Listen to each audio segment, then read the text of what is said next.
Imagine a world where debt is so huge, it hangs over us like a giant cloud. This isn't just a story, it's what's happening right now all over the world. We're in a time where the money people and countries owe has grown too big to pay back. This is a huge problem and it's changing the way we think about money and debt. You might wonder, how did we end up in this situation? It's not just about missing a few payments on a credit card or a house loan. This is about a whole system where the debt is so big, it's more than what people, businesses, and even countries can handle. In this video, we're going to dive into this big issue of giant debts. We'll look at why it's happening, what it means for everyone, and what might happen next. We're not here to scare you. Instead, we want to explore what happens when debts get too big to pay back. What does this mean for regular people, for businesses, and for countries? Right now, the world is swimming in a sea of debt that's just too big to handle. It's like we've ordered a feast we can't possibly finish, and the bill is way more than we can afford. The numbers are staggering. In the United States alone, the government owes more than it has, a dizzying $33.6 trillion,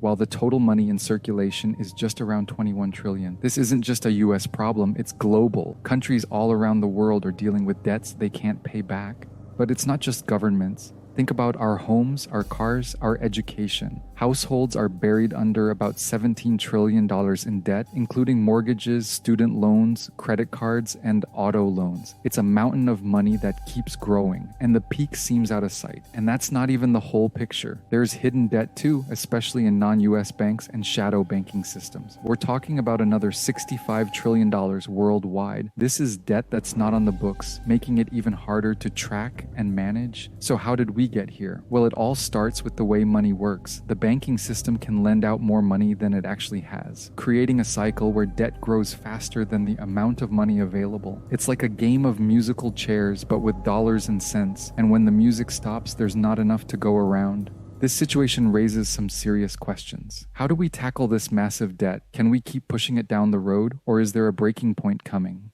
Understanding how debt piles up like a mountain is key to grasping our current financial landscape. It's a bit like a snowball rolling downhill, getting bigger as it goes, but instead of snow, it's made of dollars and decisions. Let's break down this process. At the heart of it all is a concept called rehypothecation. It sounds complex, but it's actually a simple idea. When you deposit money in a bank, that money doesn't just sit there. The bank lends it out again and again. It's like if you lent a friend a book and they lent it to someone else and so on. Your one book is now being read by many people, but it's still just one book. Here's an example. You put $1,000 in your bank. The bank then loans out most of that money, say $900, to someone else. That person spends the $900 and whoever receives it deposits it back into a bank. Now that bank loans out most of that $900. This cycle keeps going and suddenly your original $1,000 has turned into thousands in loans. The catch? There's still only $1,000 in real money. This system has a huge impact. It means debt can grow much faster than the money supply. Think of it like planting a tree that grows money instead of leaves, but each leaf is not a new dollar, it's a new debt. So while the tree gets bigger, the amount of actual money doesn't.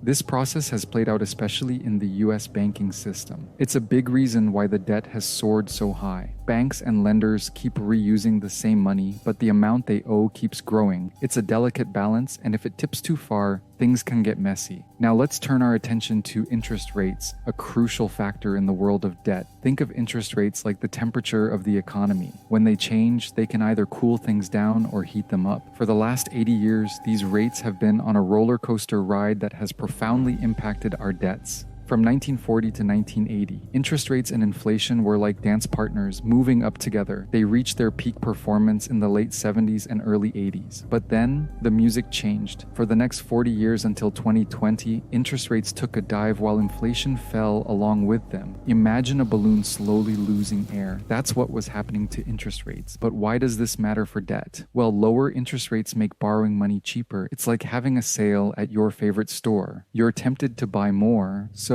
people and governments did just that. They borrowed more because it was cheaper to pay back. This led to a massive increase in debt.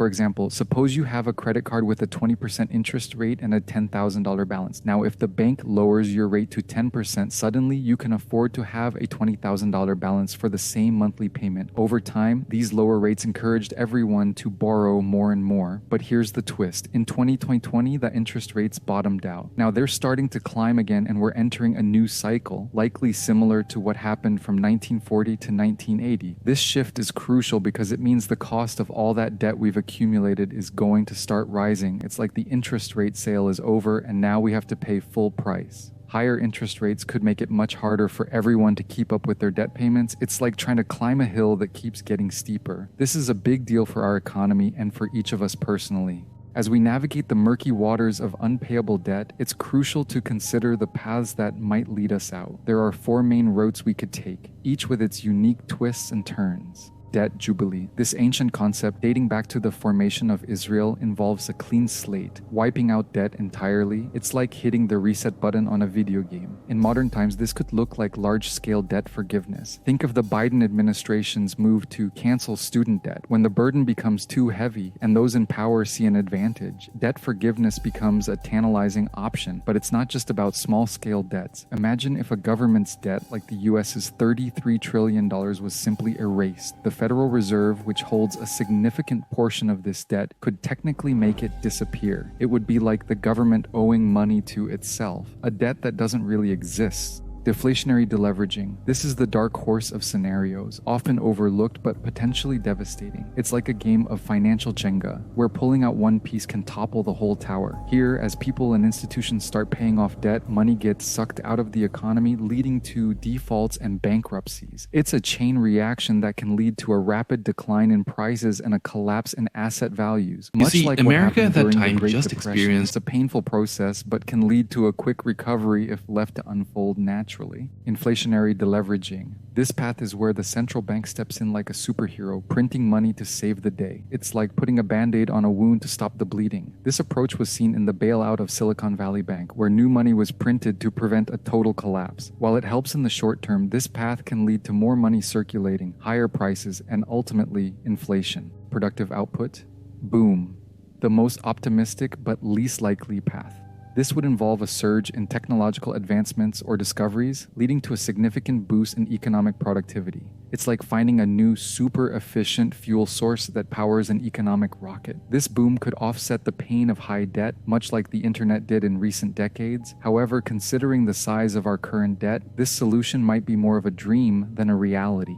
It looks clear that there's no easy way out. Each route has its challenges and uncertainties. Looking into the future of our big debt problem is like trying to guess the weather. It's really tricky, but we still need to think about what might happen and how we can deal with it. The road ahead seems to have 2 main paths. One is where the banks keep making more money to help with debts, which could lead to prices going up. That's inflation. The other path is where things get tough because the debt costs too much to handle and people start failing to pay it back. That's deflation. It's like a big game of tug of war with inflation and deflation pulling on each side. So, what can we do about it? First, if you're looking after your own money, you should think about spreading it out in different kinds of investments. Don't just stick to one thing. You can look at stuff like houses, gold, or even Bitcoin. These might help you stay safe whether prices go up or down. Managing your investments is another big thing. In times like these, where things are unsure, how you spread your money across different investments can really make a difference. You want to balance taking chances and playing it safe. As we move forward, we know there are going to be challenges, but also chances to do really well.